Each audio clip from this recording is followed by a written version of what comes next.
sejak kebangkitannya, ulama bersama pengikut-pengikutnya istiqomah dan setia, jaga akidah dan sunnah Rasulnya. Alhamdulillah segala puji baginya, ulama bersama pengikut-pengikutnya istiqomah dan setia, menjaga agama Nusa dan bangsa.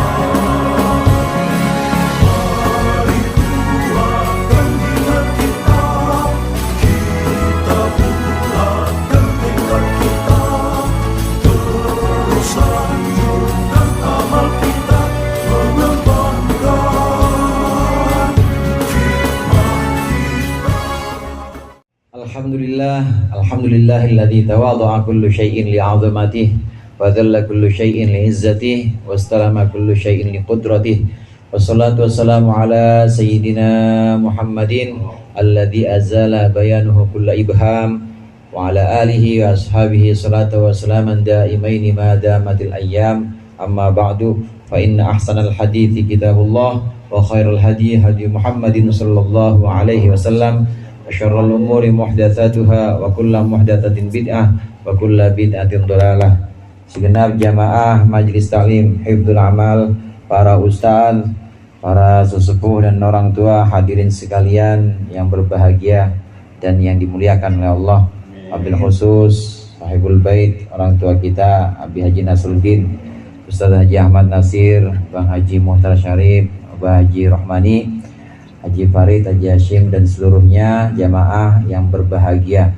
Alhamdulillah malam hari ini kita berkumpul melanjutkan pengajian rutin kita. Mudah-mudahan apa yang tadi sudah dibaca dan apa yang akan kita baca menjadi ilmu yang bermanfaat dunia akhirat. Amin ya rabbal alamin. Melanjutkan pengajian kitab Tafsir Ma'rah Labid, surah Al-Baqarah ayat 200 yang akan kita baca 203. Ayat 203. Masih dalam rangkaian ibadah haji. Pas ini momennya, karena sekarang bulannya bulan Dzulqa'dah, bulan April. Bulan April, tapi ya April bulan Masehinya, bulan miladiahnya, tapi bulan hijriahnya namanya bulan Dzulqa'dah. Ini bulan dimana orang-orang orang Islam yang memang berangkat haji di sana sedang melaksanakan ibadah-ibadah haji. Qala Allah Ta'ala wa huwa asdaqul qailin, wadhkurullaha fi ayyamin ma'dudat, faman ta'ajjala fi yawmaini fala itsma alaih. Wadhkurullaha, dan sebutlah nama Allah, ay bit takbiri wat tahdili wat tamjidi, yaitu dengan membaca takbir wat tahdili dan membaca tahlil la ilaha illallah, takbir Allahu akbar, wat tamjidi dan membaca pengagungan. Pengagungan di sini maksudnya mengagungkan nama Allah. Sebutlah nama Allah fi ayyamin ma'dudatin, dalam beberapa hari tertentu. Ditafsirkan oleh Imam Syekh Nawawi, ay fi ayyamit tasyriqi tsalatsati, maksudnya di hari tasyrik yang jumlahnya 3 itu. Selesai pelaksanaan ibadah haji. Ini belum selesai semua, tapi masih dalam rangkaian. Maka dalam rangkaian itu terutama setelah sampai pada Yaumun Nahr atau hari Idul Adha, hari penyembelihan. Kalau kemarin kita sudah bahas tentang wukuf di Arafah, kemudian setelah wukuf maka nanti bertolak dari padang Arafah, bertolak dari wukuf menuju Muzdalifah. Nah di Muzdalifah itu nanti dijamak, sholatnya jamak takhir. Dibayangin aja ya, kalau yang udah pernah berangkat kayak Bapak Jiro tahu tuh, dibayangin. Itu di Muzdalifah sholat isya'nya, sholat maghribnya dijamak, jamak takhir di Muzdalifah. Nah selesai itu semua, itu kan masih malam takbiran tuh. Jadi wukufnya tanggal 9, kemudian di Muzdalifah masih malam tanggal 10. Jadi belum masuk pelaksanaan Idul Adha, belum waktunya untuk menyembelih, masih malam tanggal 10 di Muzdalifah. Nah berikut ini dalam ayat yang barusan kita baca, sebutlah nama Allah di hari-hari tertentu, hari-hari yang sudah ditentukan. Yang dimaksud di sini menyebut nama Allah adalah pertama bitakbir wa tahlid wa tamjid, dengan takbir Allahu Akbar, Allahu Akbar, Allahu Akbar. Ya mulainya malam takbiran. Kalau masih wukuf tanggal 9 jangan dulu ditakbir. Atau tahlil la ilaha illallah wallahu akbar. Itu maksudnya menyebut nama Allah di hari nahar atau malam takbiran dan malam hari penyembelihan. Dan juga tamjid. Tamjid ini mengagungkan nama Allah dengan sigot atau redaksi takbir yang sudah kita kenal ini. Syekh Nawawi Banten ini menafsirkan fi ayyamit tasyrik ats-tsalatsah, di hari tasyrik yang 3. Kapan itu hari tasyrik? Hari tasyrik itu tanggal 11, 12, 13. Maka di situ juga kita dianjurkan, sangat dianjurkan untuk banyak-banyak mengingat nama Allah. Terutama kalau kita yang di tanah air ya dengan takbir. Takbir kapan? Kalau malam takbiran ya sepanjang waktu. Pokoknya selesai sholat isya, lepas mau kemana-mana sambil main catur Bang Andi, Allahu Akbar, Allahu Akbar, sekak, Allahu Akbar. Iya tuh takbiran. Boleh, yang penting takbiran. Nah, terus Yaumun Nahar juga begitu, Yaumun Nahar. Ketika imam sudah naik mimbar, maka jangan takbir, udah dengerin imam. Ketika dia khutbah dengerin. Nanti selesai itu maka takbirnya sudah tidak takbir yang bebas, artinya sudah muqayyad. Takbir itu ada 2 macam Bapak. Ada takbir mursal, ada takbir muqayyad. Takbir mursal itu yang bebas. Nah, ini adanya di malam takbiran, mau di mana aja waktunya terus sampai imam naik mimbar. Selesai takbir mursal. Nah, setelah itu ada takbir muqayyad. Takbir muqayyad itu takbir yang diikat dengan sholat, waktu sholat. Jadi mengiringi sholat fardu, selesai sholat fardu maka takbir. Jumat misalnya, Jumat kita Idul Adha. Waktu subuh masih ada takbir mursal. Selesai sholat subuh, ini kita masih takbir muqayyad, Allahu Akbar, Allahu Akbar, Allahu Akbar dan seterusnya, walillahil hamd. Nah, nanti habis subuh sambil jalan ke masjid, ya ada yang naik motor, ada yang jalan kaki, takbir juga Allahu Akbar, Allahu Akbar. Banyak-banyakin takbir. Wadzurullaha fi ayyamin ma'dudat. Nanti imam udah naik mimbar, udah selesai, maka sholat zuhurnya atau sholat Jumatnya, selesai sholat Jumat, tidak ada zikir yang paling utama kecuali takbir, karena itu masih hari nahar. Jadi nggak usah Allahumma antas salam dulu, langsung aja Assalamualaikum warahmatullahi, Assalamualaikum warahmatullahi, takbir langsung Allahu Akbar, Allahu Akbar, Allahu Akbar. Habis asar juga begitu. Habis asar jangan dikir yang lain-lain, selesai salam langsung Allahu Akbar, Allahu Akbar. Terus ini tanggal 10 Dzulhijjah. Begitu juga hari tasyrik tanggal 11, 12, 13, maka kita disunahkan baca banyak-banyak takbir. Ini yang dasarnya ada pada ayat wadzurullaha fi ayyamin ma'dudat. Takbir muqayyad yang terikat dengan waktu-waktu sholat. Jadi tidak sepanjang waktu dianjurkan takbir, tidak, tapi hanya di waktu-waktu sholat. Kalau sudah imam naik mimbar maka zuhur, nanti habis sholat zuhur, asar, habis sholat asar aja. Kalau nunggu di musolah, nunggu jamaah gak usah takbir, selawatan aja, nanti habis sholat baru takbir. Terus sampai hari ke-13. Ini pengertian yang pertama. Pengertian yang kedua, saudara, takbir yang dimaksud di sini di hari-hari tasyrik. Mulai dari hari kurban kemudian ditambah 3 hari tasyrik, berarti kan 4 tuh. 10, 11, 12, 13 ya. Berapa hari? 4 hari sama hari kurbannya, sama hari penyembelihannya 4 hari. Jangan ada yang puasa, haram. Ya, jangan ada yang puasa. Itu saya udah biasa Senin Kemis, Ustaz. Bodoh amat. Lu mau biasa Senin Kemis ya?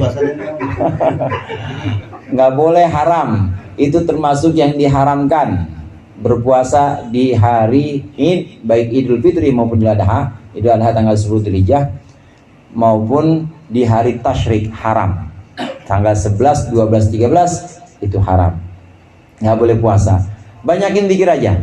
Nah, zikirnya apa? Zikirnya selain takbir muqayyad tadi, kita bisa lihat ketika kita menyembelih itu juga disunahkan untuk takbir Bismillahi wallahu akbar, Allahumma inna hada minka wa ilaika. Potong dah. itu menyebut nama Allah juga. Sebut nama Allah ketika penyembelihan. Yang nggak motong, yang lihat aja Bismillahirrahmanirrahim, Allahu Akbar, takbir juga melihat. Maka perbanyak menyebutkan nama Allah, ingat nama Allah dengan zikir atau dengan redaksi yang kita kenal ini ketika penyembelihan di hari nahar dan 3 hari tasyrik. 2. Kemudian yang ketiga hadirin, menyebutkan nama Allah di sini juga bisa pengertiannya ketika orang-orang melempar jumrah. Ini untuk saudara-saudara kita yang ada di sana. Nanti ada penjelasan tentang jumrah ini, ada penjelasan faman ta'ajjalan di potongan ayat berikutnya. Ketika melempar jumrah, orang itu saat melempar Bismillahi Allahu Akbar lempar. Bismillahi Allahu Akbar lempar gitu. Bismillahi Allahu Akbar lempar. Itu Bismillahi Allahu Akbar. Ketika melempar jumrah itu juga disunahkan setiap batu itu melemparnya pakai takbir. Bismillah wallahu akbar lempar. 7 lagi Bismillahirrahmanirrahim Akbar, disunahkan takbir. Ini maksud perbanyaklah mengingat Allah, sebutlah terus nama Allah dalam hari-hari tertentu. Maksudnya adalah hari tasyrik di mana jamaah haji sedang melaksanakan ramyul jamarat atau melempar jumrah. Ini menyebut nama Allah. Faman ta'ajjala biruju'ihi ila ahlihi. Faman ta'ajjala, maka barang siapa yang bersegera biruju'ihi, segera pulang fi ahlihi ila ahlihi, kepada keluarganya, fi yaumaini, dalam 2 hari, ba'da yaumin nahri, setelah hari penyembelihan. Jadi setelah hari penyembelihan 2 hari, yaitu tanggal 11, tanggal 12, dia pengen sudah selesai aja. Fala ithma alaihi, fala ithma, maka tidak ada dosa alaihi, atas orang tersebut, bita'jilihi, dengan kesegeraannya pulang kepada keluarganya. Udah selesai maksudnya. Ini yang disebut dengan nafar awal. Ini yang disebut dengan nafar awal. Lempar jumroh itu pertama dilaksanakan jumroh akobah di hari penyembelihan atau yaumun nahar, tanggal 10 Dzulhijjah. Yang dilakukan pertama adalah lempar jumroh, kemudian yang kedua penyembelihan, dan yang ketiga tahallul atau motong rambut. Itu di hari yaumun nahar atau tanggal 10 Dzulhijjah. Jumroh yang dilempar di tanggal 10 Dzulhijjah ini adalah jumroh akobah pertama kali. Jumroh akobah. Nanti setelah itu tanggal 10, tanggal 11, tanggal 12 ini melakukan pelemparan jumroh lagi. Lemparnya bagaimana? Melemparnya 3-3-nya. Tanggal 11 3-3-nya, tanggal 12 juga 3-3-nya. Tanggal 11 ini melempar mulai dari jumroh ula dulu. Jumroh ula, kemudian jumroh wusta, baru jumroh akobah. Jadi jumroh ula itu jumroh yang dekat Masjid Khaif. Dekat masjid ini ya, Farid. Masjid yang di Mina itu Masjid Khaif namanya. Nah, itu jumroh ula. Dari situ jalan sedikit ya, kira-kira 150 meter, udah ada tubuhnya. Itu kemudian ada jumroh wusta, lempar juga di situ. Lempar 7 kali. 1, 2, Bismillahirrahmanirrahim, Bismillahirrahmanirrahim, 7 kali. Nah, kemudian jumroh akobah, terakhir jumroh akobah. Nah, jumroh akobah udah agak ke sana dan arahnya lebih dekat ke arah Mekah. Lebih dekat ke arah Mekah. Jumroh akobah 7 kali. Hari ke-11 atau tanggal 11 Dzulhijjah. Nanti hari ke-12 begitu juga. Hari ke-12 jumroh ula, kemudian jumroh wusta, kemudian jumroh akobah. 7 kali 3 berapa tuh sehari? 21. Itu tanggal 12. Sebelumnya kemarinannya 21 lagi. 21 tambah jumroh akobah tambah 7 jadi berapa? 21 tambah 21 kan 42. Tambah 7 49. Kalau pilih nafar awal, maka batu yang disediakan ini kurang lebihnya 49. Nah, disunnahkan saat jumroh akobah atau jumroh yang pertama yang tanggal 10, ini sunnah nyari batunya di Muzdalifah. Itu ya Ustaz ya? Iya. Saya mah belum pernah. Ya, tapi saya udah biasa yang begini. Saya belum pernah mati aja nyeritain mati. Tapi kurang lebihnya seperti itu. Di Muzdalifah disunnahkan ketika kita bermalam mabit di sana, disunahkan ambil 7. Buat apa ya 7 nih? Buat besok. Buat besok di Yaumin Nahar atau di hari tanggal 10 Dzulhijjah ini kita lempar jumroh Aqobah doang, satu doang itu. Jumroh Aqobah doang di tanggal 10. Nah, setelah itu kerikil-kerikil yang lain yang jumlahnya 21, tanggal 11, 12, tanggal 12, 21 juga, 7 kali 3. Ini boleh nyari di mana aja kerikilnya. Ini namanya nafar awal. Orang yang punya kebiasaan atau orang yang ingin memilih seperti ini boleh selesai nafar awal kemudian tahallul pulang, nggak apa-apa, udah selesai. Jadi haji itu sebenarnya cuma 6 hari selesai Pak, 6 hari, nggak sampai berbulan-bulan. Yang banyak berbulan-bulan kan pengen sholat dan Istihadah, pengen sholat di Masjid Nabawi, lebih itu ya ngabisin real. Nah, di sini gagal laku, mau beli ST pakai real kan nggak laku, habisin aja di sana. Terus selebihnya itu cuma ya ibadah, tapi ibadah hajinya itu selesai dalam 6 hari nafar awal. Nah, bagaimana dengan nafar tani? Nafar tani yang ini, waman ta'akhkhara, barang siapa yang mengakhirkan ilal yaumits tsalits, kepada hari ketiga,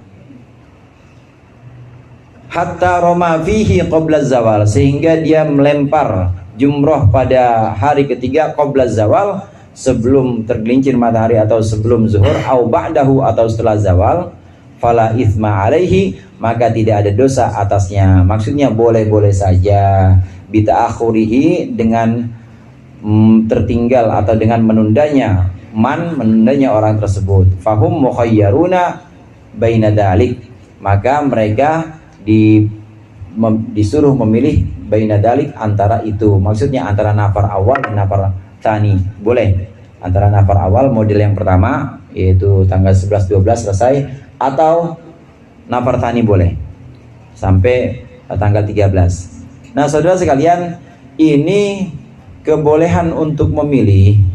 Ini kebolehan untuk memilih jika orang itu yang haji dia sudah selesai di tanggal 12. Orang yang sudah menyiapkan batunya itu 49 tadi, dan sudah selesai sebelum zuhur, tanggal 12 nafar awal. Nah, kalau dia belum selesai juga sampai tanggal 12 belum selesai juga, kemudian maghrib masuk, maghrib kan udah masuk tanggal 13, maka dia wajib nafar tani. Kalau udah terlanjur maghrib di sana, maghrib di Mina sampai matahari terbenam, maka dia nafar tani. Jadi kalau nafar tani gimana? Ya besokannya lempar lagi. Jadi kalau udah selesai jumroh mulai dari ula, wusta, aqobah di hari 12, udah harus pergi dari situ. Harus bertolak dari Mina. Kalau masih tetap di situ sampai maghrib, maka dia harus sampai tanggal 13. Tanggal 13 nyari lagi batu lagi. 7 kali 3 lagi 21. Nah, nafar tani ini berarti jumlahnya berapa tuh? 7 21 kan sehari 21 ya? 21 70. 21 kali 3. 21 kali 3 berapa?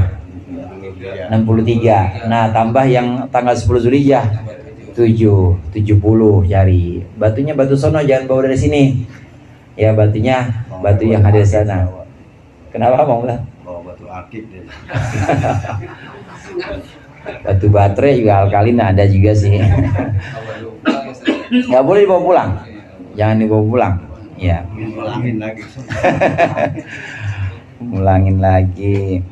Nafar awal boleh, nafar tani boleh, tidak apa-apa, boleh memilih. Tapi ketentuan memilih ini asal orang tadi tidak terlanjur maghrib ada di Mina tanggal 12. Tapi kalau udah terlanjur maka dia harus melanjutkan, besok harus lempar jumroh lagi. Ini tidak ada dosa, artinya diperbolehkan limanit taqo, untuk orang yang bertakwa. Ai wa nafyul itsmi liman ittaqallaha fi haji. Maksudnya hilangnya dosa adalah untuk orang yang bertakwa kepada Allah fi hajihi, dalam hajinya. Li'annahu al-mutasyaffa'u bihajihi, karena sungguhnya orang tersebut adalah orang yang diberikan syafaat bihajihi, dengan hajinya, duna man siwahu, bukan orang selainnya, yaitu orang yang tidak bertakwa. Maksudnya di sini pelaksanaan ibadah haji, dan bahkan orang haji itu sendiri adalah orang yang diberikan syafaat oleh Allah. Apa sih itu syafaat? Syafaat itu adalah permohonan dari orang lain untuk orang lain kepada Allah. Jadi bukan untuk dirinya sendiri mendapatkan syafaat. Ada kisah masyhur itu di Ihya. Ada kisah bahwa seorang alim ini mimpi ketika dia di Masjid Khaif di Mina. Itu dia mimpi capek, saking lelahnya dia mimpi ketemu dua malaikat. Malaikat ini bercakap-cakap, ngobrol. Kata malaikat yang pertama, berapa jumlah haji yang sekarang? Haji yang sekarang ada 600.000. 600.000. Oh iya. Terus dari 600.000 itu berapa yang diterima hajinya? Yang diterima hajinya cuma 6. Kata malaikat yang kedua. Bangun dia kaget, langsung istighfar, astagfirullahaladzim, astagfirullahaladzim. Iya ya, segini banyaknya orang yang diterima hajinya cuma 6 doang. Kemudian malam kedua masih di Masjid Khaif ini juga, masih di Mina, mimpi lagi. Mimpi ketemu dua malaikat yang sama kemarin. Malaikat yang pertama kemudian tanya, yang haji tahun ini berapa? Sama pertanyaannya, 600.000. 600.000 dari yang diterima berapa? 6 orang. Terus ada kabar gembira dari Tuhanmu bahwasannya 6 orang yang diterima haji ini bisa mengangkat masing-masing 1.000 orang. Bisa 100.000 orang, bisa mengangkat masing-masing 100.000 orang. Jadi dapat syafaat dari orang lain, dari yang sesama hajinya. Ini pelaksanaan haji yang memang disebutkan li'annahul mutasyaffa'u bihaji. Jamaah rahimakumullah, yang dimaksud di sini tidak apa-apa, tidak ada dosa melakukan nafar awal, nafar tsani untuk orang yang bertakwa. Artinya dosanya dihapuskan. Kemudian orang bertakwa yang dimaksud di sini adalah orang yang memang hajinya dengan uang yang halal, orang yang memang hajinya dengan penghasilan yang memang Allah ridho, bukan dengan harta yang haram, dan juga bukan orang yang hajinya murtakibul ma'asi atau bergelut dengan maksiat. Selama dia haji pakai uang halal, kemudian di sana juga enggak bergelut dengan maksiat, insya Allah itu dapat syafaat dan hajinya sah-sah aja. Karena ada kisah yang masyhur tadi itu, insya Allah ada jamaah haji yang kemudian bisa mengangkat derajat atau mengangkat ibadah-ibadah haji yang lain. Wattaqullah, dan bertakwalah kepada Allah, idzarul ikhlala bima dzukira minal ahkam, maka takutlah akan merusak bima dzukira minal ahkam, dari segala sesuatu yang sudah disebutkan dari hukum-hukum haji. Termasuk diantaranya adalah hukum lempar jumrah tersebut. Lempar jumrah ini saudara, asal disyariatkannya adalah ketika Nabi Ibrahim diperintahkan oleh Allah untuk menyembelih putranya. Putranya, walaupun ada yang mengatakan Nabi Ishak, ada yang mengatakan bukan Nabi Ismail, ya, tapi kata Gus Dur nggak usah repot lah, orang nggak jadi ini, nggak jadi dipotong, itu aja pakai berdebat, kata Gus Dur. Dua-duanya ini kaul yang kuat. Nah, putranya ini diajak oleh Nabi Ibrahim ini untuk menyembelih. Jadi dari Mekah ke Mina itu kira-kira 10 kilo. Kira-kira 10 kilo. Dicari tempat yang jauh supaya ibunya nggak tahu. Ibunya ya kalau Nabi Ishak ya ibunya Siti Sarah. Kalau Siti Hajar, kalau Nabi Ismail ibunya Siti Hajar. 10 kilo kira-kira dibawa ke Mina. Nah, sampai di dekat Masjid Khaif yang sekarang disebut dengan Masjid Khaif, ini Nabi Ibrahim sama Nabi Ismail, kalau versi yang Nabi Ismail, atau kalau kita sebut Nabi Ismail lah biar gampang, ini kemudian dialing-alingin sama setan di sini. Mau ngapain? Dah nggak usah, itu mimpi dari aku, itu bukan dari Allah. Jangan dipotong anakmu, anak mana cakep, pinter, ini juga ke ini, iya, ini juga boleh mau, udah pengen berapa tahun dapat anak, masa iya dipotong juga.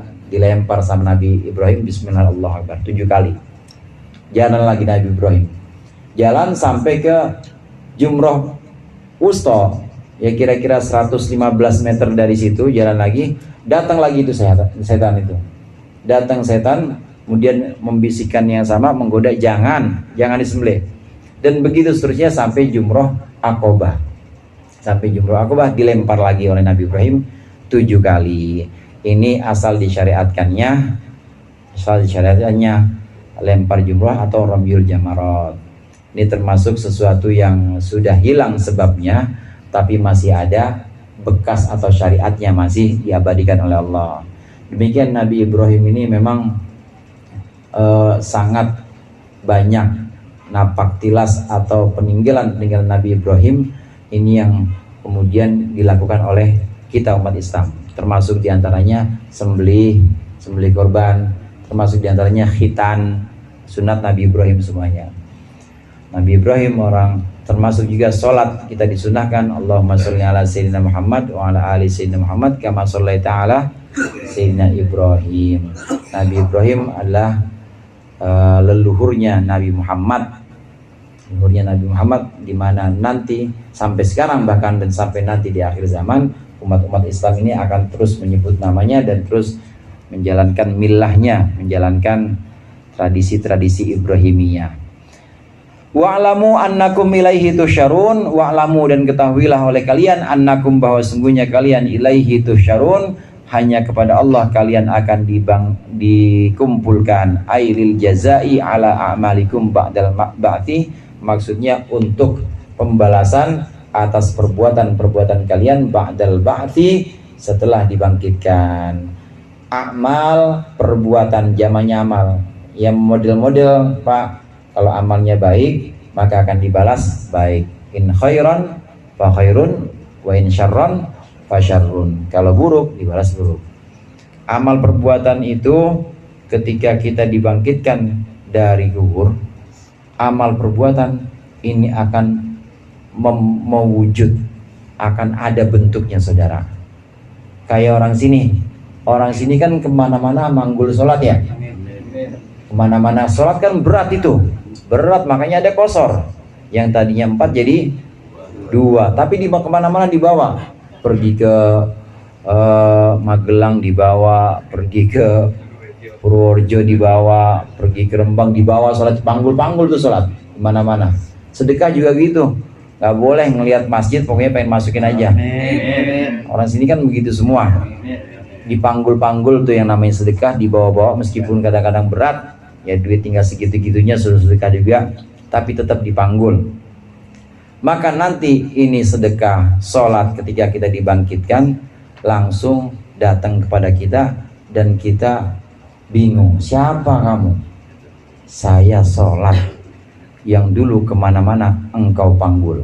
Saya sedekah yang dulu kemana-mana ini engkau bawa, yang kemana-mana engkau selalu memanggulku. Maka sekarang ayo gantian, kamu aku panggul. Sekarang gantian, kamu aku bawa, kata sholat. Jadi nanti ada kendaraannya kalau jamaah itu lama. Amin. Gitu. Begitu juga kalau insyarron, fasyarrun, yang jelek juga begitu.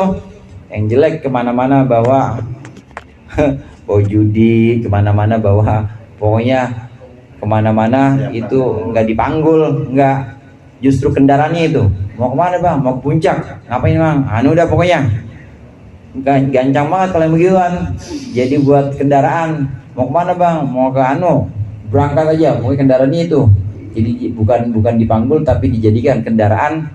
Makin cepat dia jalannya kalau buat urusan begitu, maka jadi kendaraan tuh maksiat, jadi kendaraan buat perginya dia. Nanti ketika dia dibangkitkan, ini mewujud maksiat ini bentuknya jelek, mana bau, mana nggak ada bentuk yang paling jelek apa yang pernah kita lihat di dunia kecuali itu. Jelek banget dan bau. Siapa kamu? Saya amalmu, saya zina yang dulu sering kamu naikin. Kemana-mana kamu bisa jalan cepat, kamu bisa gercep, itu gara-gara naik saya, pengen saya. Kamu selalu naik saya, maka sekarang saya gantian mau naik kamu. Dipanggul sama orang yang dosa itu saudara. Ya zina, ya judi dipanggul, dan berat, saking beratnya kagak bisa jalan, ngesot nggak bisa jalan. Naudzubillah, teman, naudzubillah. Itu yang disebutkan wahum yahmiluna auzarahum, mereka memanggul dosa-dosa mereka. Itu maksudnya dibalik yang tadinya jadi kendaraan, nanti di akhirat itu justru akan mengendarai orang-orang yang berbuat dosa itu. Naudzubillah. Semua akan dibangkitkan, ketahuilah, akan dikumpulkan oleh Allah dan akan dibalas amal perbuatan kalian. Wa minan nasi man yu'jibuka qawluhu fil hayatid dunya wa yushhidullaha ala ma fi qalbihi wa huwa aladul khisam. Wa minan nasi man yu'jibuka qawluhu wallahu a'lam bissawab.